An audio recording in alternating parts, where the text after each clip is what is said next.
Have you ever wondered what happens inside a mall after it closes, when the lights are supposed to be off, the music stops, and every single person is gone home? But something still moves anyway? Most people assume malls just sit there overnight, empty and quiet, waiting for morning. That's what I thought too, until I took the night security job at Westgate Plaza. The pay was better than anything else I could get at the time, and the manager kept repeating the same thing during the interview, like it was meant to reassure me, but somehow it did the opposite. "It's an easy job," he said. "Nothing ever happens here." The way he said it felt rehearsed, like he needed me to believe it more than it being true. My shift started at 10:30 p.m., right after closing announcements echoed through the building, and the last few customers dragged themselves out reluctantly. By 11, the place was supposed to be completely empty. The first night, one of the older guards, Rakesh, handed me a folded sheet of paper before he left.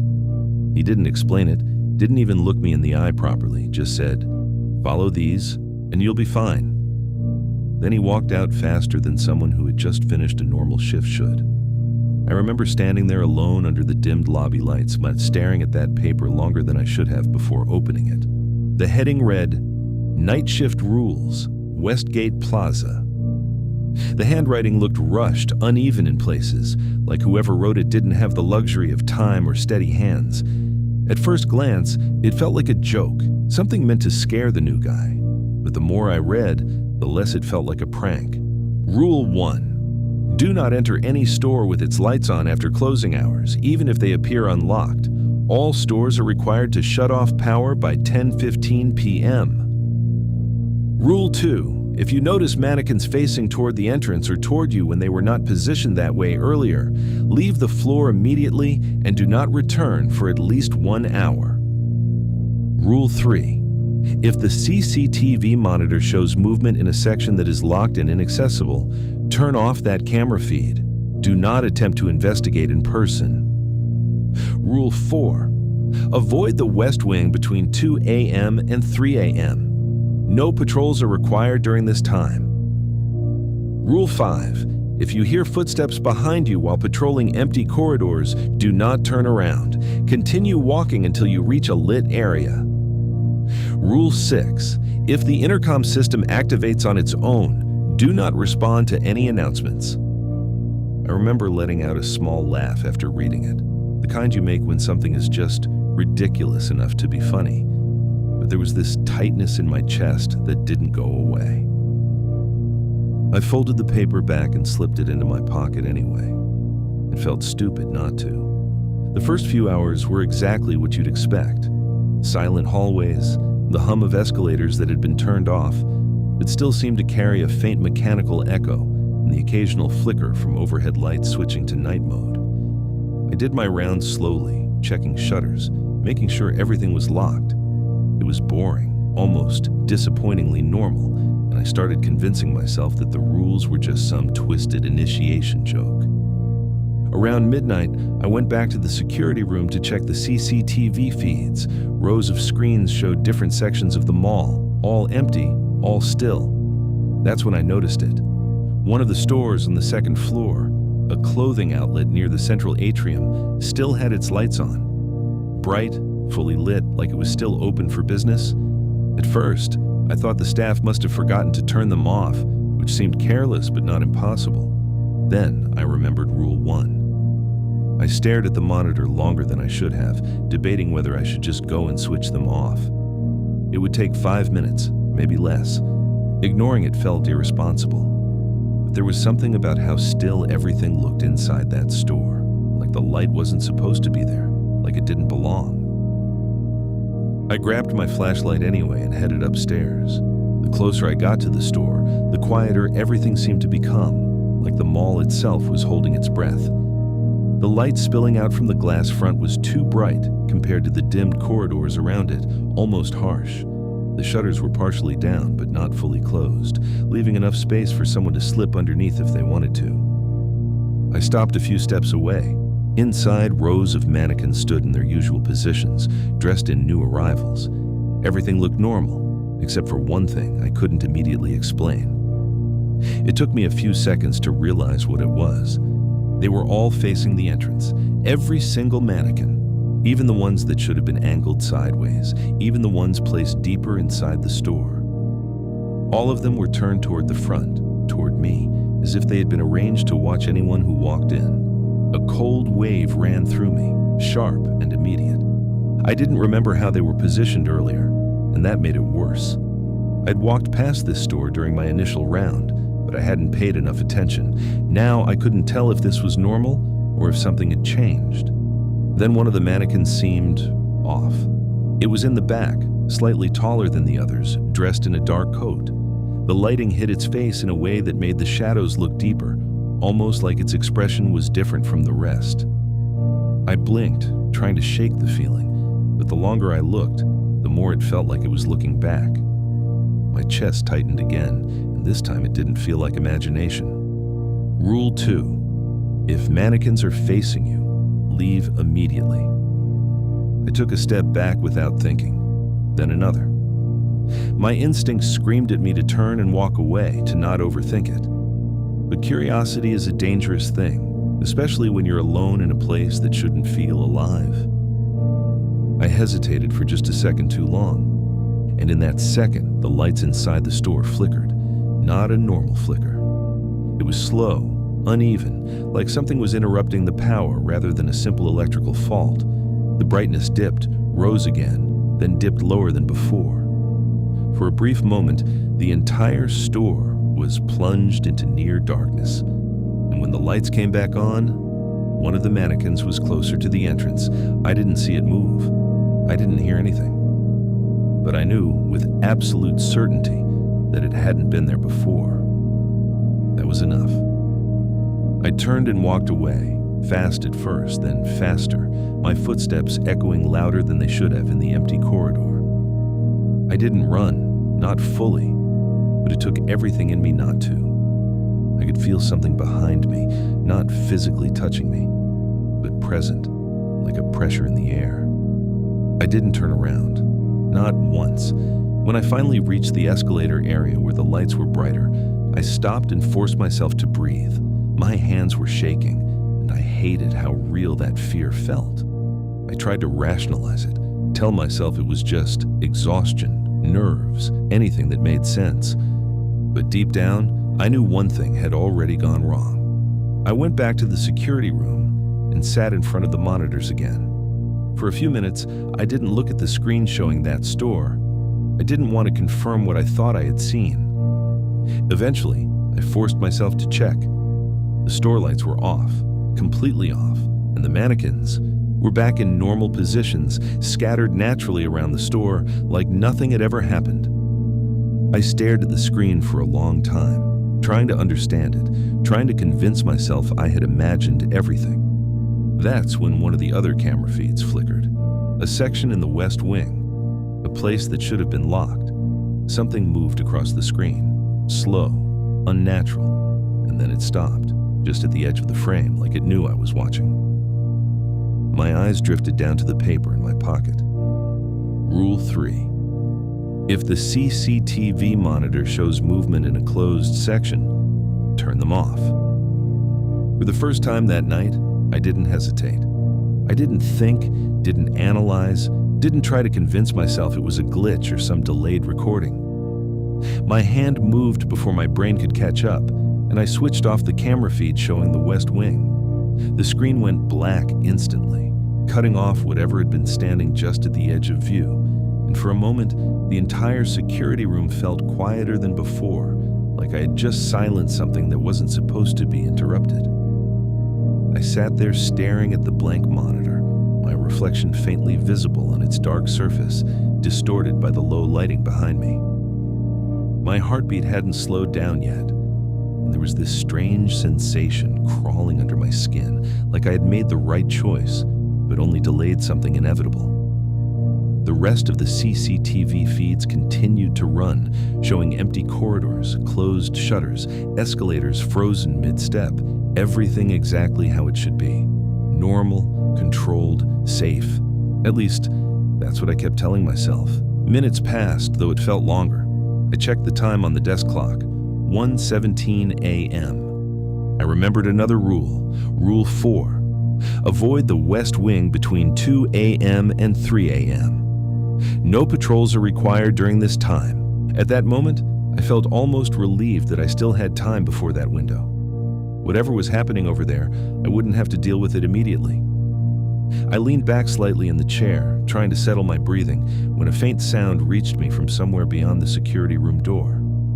Footsteps, slow, measured, echoing through the hollow corridors of the mall. I froze. At first, I told myself it could be anything. Maybe one of the cleaning staff stayed behind. Maybe another guard was doing rounds. But the rhythm of the steps didn't feel right. They were too evenly spaced, too deliberate, like someone walking without any purpose except to be heard. The sound grew closer. Step, pause, step, pause. Each one echoed just a little too long. My eyes shifted toward the door. It was slightly ajar, just enough for a thin strip of darkness from the hallway to cut into the dim light of the room. I held my breath, straining to listen, and that's when I realized something worse. The footsteps weren't approaching from the front, they were behind me. A cold wave ran down my spine as the realization hit, sharp and immediate. That was impossible. There was no one in the room with me. I would have heard the door open. I would have seen someone enter. But the sound was unmistakable now, right behind my chair, just out of sight. Step, pause, closer. Rule 5. If you hear footsteps behind you while patrolling empty corridors, do not turn around. The problem was, I wasn't patrolling. I was sitting, and the footsteps were inside the room. Every instinct in my body screamed at me to turn, to look, to confirm what was there. But something deeper, something more primal held me in place. I kept my eyes fixed on the monitors, my reflection faintly visible in them, but I avoided focusing on it too much, afraid I might see something standing where nothing should be. The footsteps stopped, right behind me, so close that I could almost feel the presence, like a shift in the air, like someone leaning just slightly forward, watching me, waiting. I swallowed hard, forcing myself to stay still. My hands gripped the edge of the desk, knuckles tightening, as I focused on one thing only. Do not turn around. Seconds stretched into something unbearable. The silence pressed in from all sides, thick and suffocating, and I could feel my pulse in my ears, loud enough to drown out everything else. I didn't know how long I sat there like that, trapped between instinct and fear, but eventually, something changed. The pressure behind me lifted.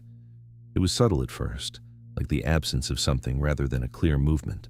Then, faintly, the footsteps resumed.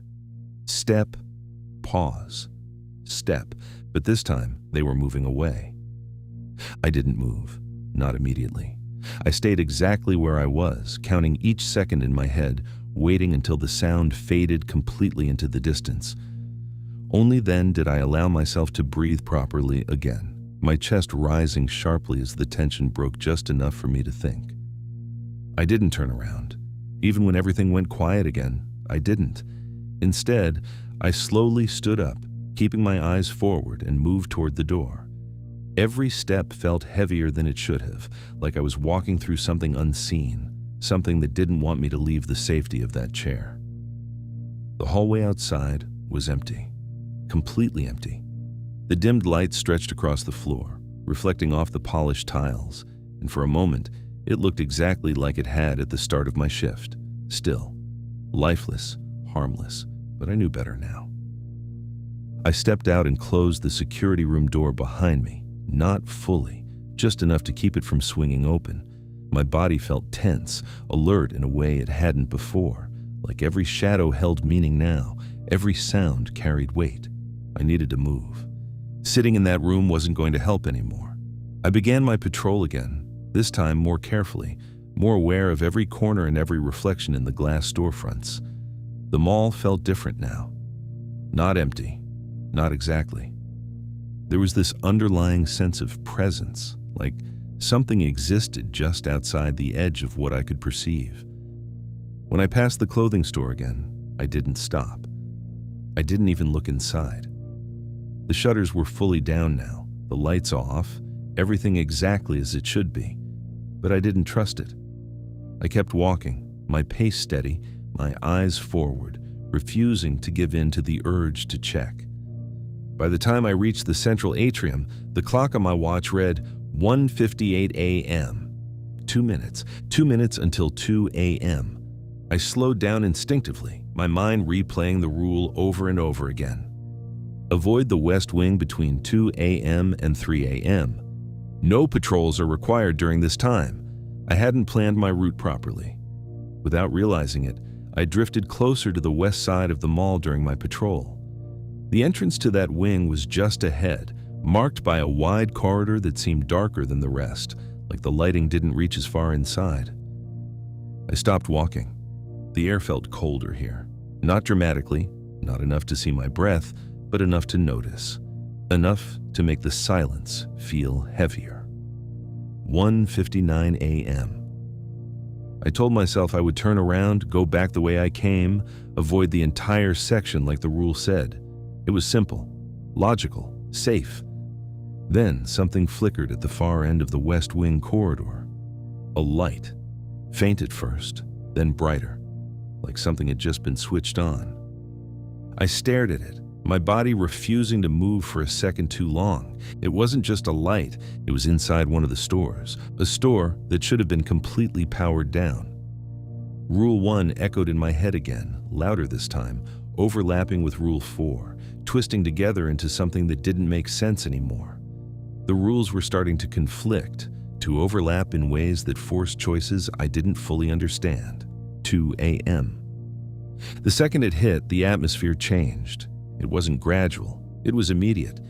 The faint hum of the building seemed to drop lower, deeper, like the entire mall had shifted into a different state.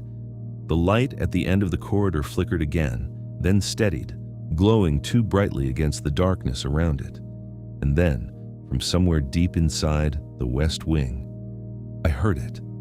A voice, not over the intercom, not distorted, clear, calling out, just loud enough to reach me. "Security!" It stretched the word slightly, like it was unfamiliar with how it should sound. "Can you come here?" Every part of me went cold. Rule 6. If the intercom system activates on its own, do not respond to any announcements. But this wasn't the intercom. This was something else, something closer. The voice came again, softer this time, almost patient.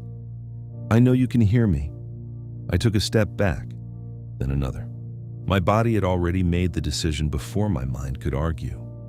Whatever was in the West Wing, I wasn't supposed to answer it, and I definitely wasn't supposed to go toward it. I kept stepping back, slow at first, then faster.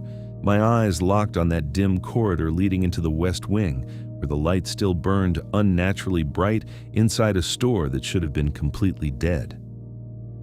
The voice didn't call out again immediately, and somehow that silence felt worse, like it was waiting to see what I would do next, measuring my response, adjusting itself around me. The second I turned my back to it, the mall felt different again. Not quieter, but closer. The space around me didn't feel open anymore. The ceiling felt lower, the distance between pillars shorter, the air heavier, like something had shifted just slightly out of place. I forced myself to keep walking, not running, just like before, holding on to whatever control I still had left. Behind me, faintly at first, I heard it again. Not footsteps this time, but movement, like something dragging across the floor. It was slow, deliberate, and unmistakably following me. I didn't turn around.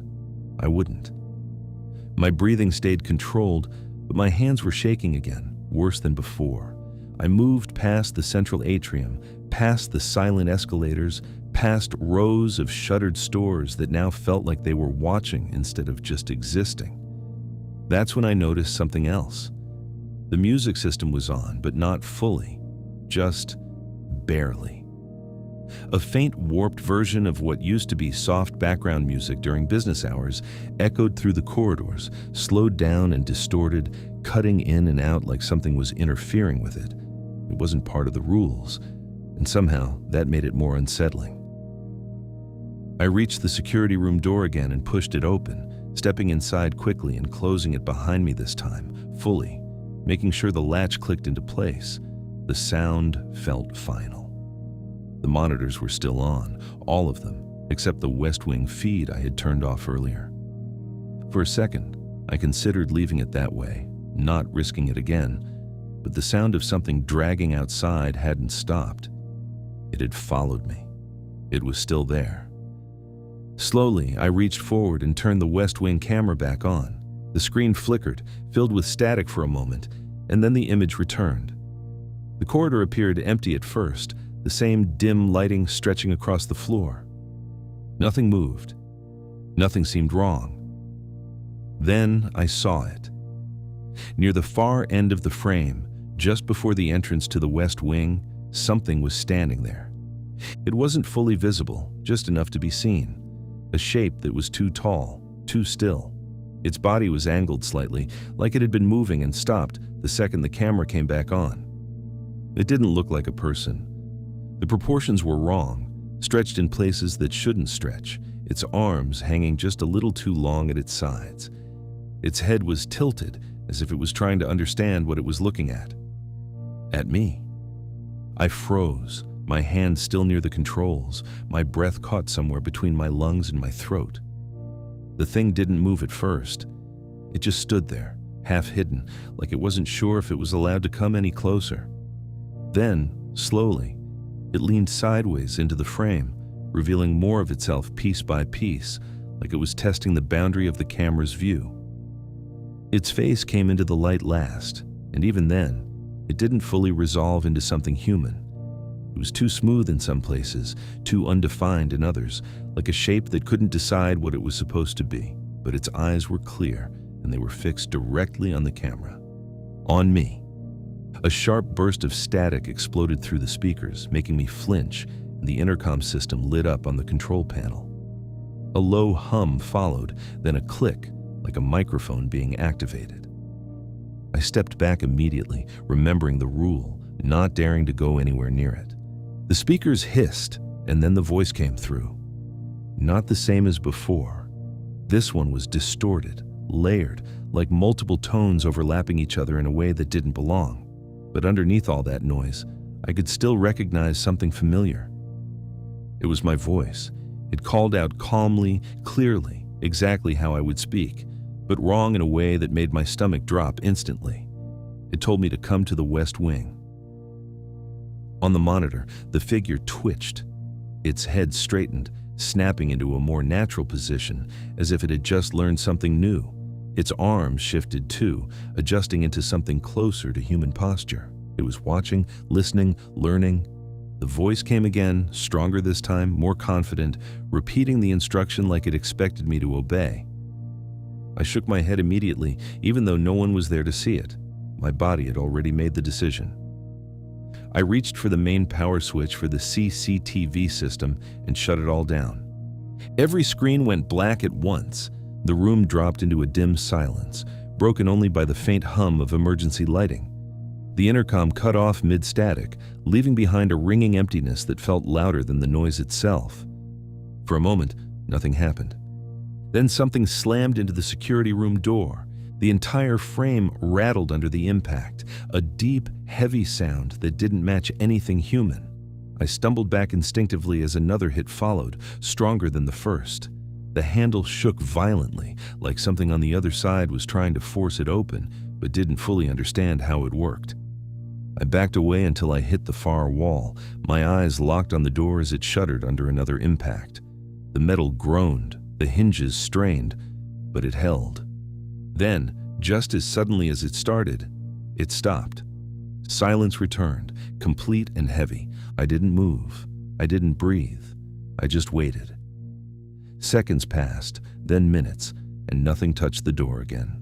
Eventually, the tension in the air shifted, easing just slightly, like whatever had been there had moved on, or lost interest, or found something else. I stayed in that room until morning. I didn't turn the systems back on. I didn't open the door. I didn't check anything. When the day shift finally arrived and unlocked the security room from the outside, the light flooding in felt unreal. Too bright, too normal compared to everything that had happened. They asked me questions, but I didn't answer properly. I just handed them the folded paper with the rules. But something had changed. At the bottom of the page, beneath the last rule, written in the same uneven handwriting but darker, fresher, there was a new line. Rule 7. If something learns your voice, do not stay for the next shift. I never went back after that. A week later, I heard they were hiring again. Apparently, the night guard either quit or disappeared. No one seems to agree which one is true. If this felt real, that's because it was almost real. I'll see you in the next memory.